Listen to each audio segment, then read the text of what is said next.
Good morning, boys and girls. Today we're going to be talking about theme. The theme is the message the story is sending to you, and what is the story telling you.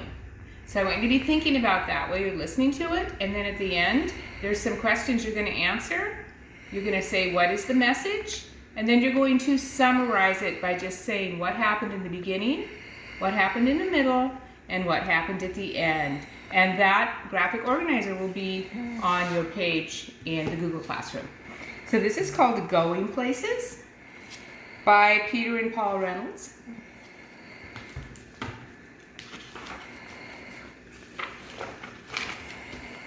Raphael had been waiting all year long for the Going Places contest, a chance to build a go-kart, race it, and win.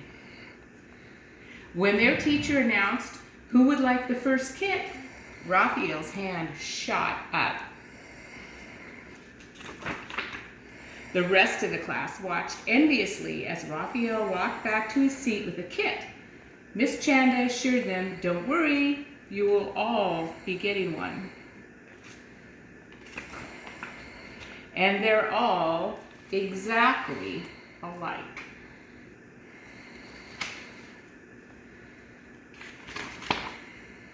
The kit came with a set of precise instructions that made Raphael happy. He was very good at following directions.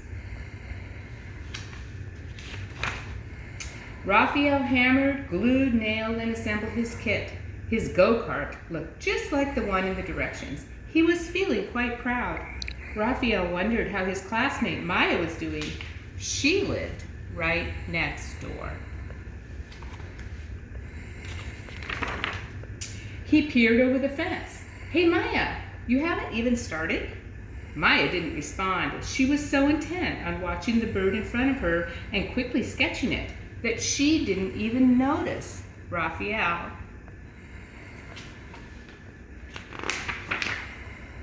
Then she put down her pencil and stared at the bird dreamingly. Raphael shrugged and let her be.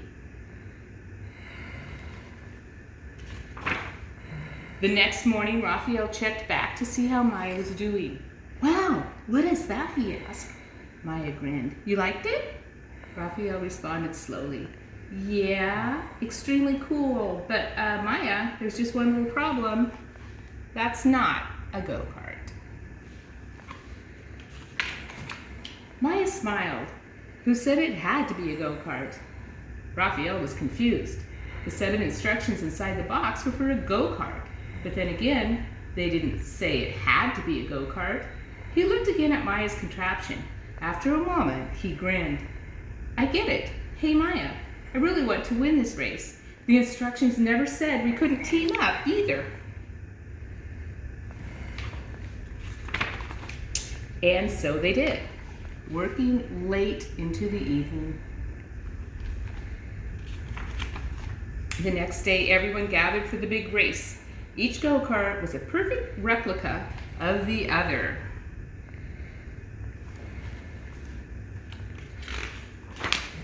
Except one. One of the kids laughs. "Looks like you had trouble with the Going Places instruction. You're going places all right. You're going to lose." Maya and Raphael didn't even have time to respond because the announcer's big boomy voice called out, "Attention racers, start your engines. 4, 3, 2, 1.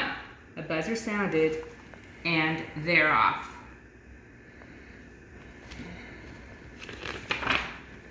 Well, all the other go-karts disappeared in a cloud of dust. Maya just sat there in their motionless vehicle.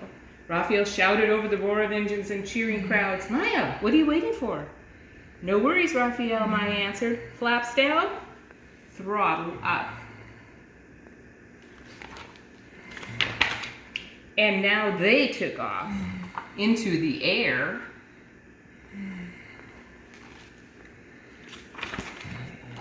The other contestants looked up in amazement. Maya and Raphael hovered and then sped past them all.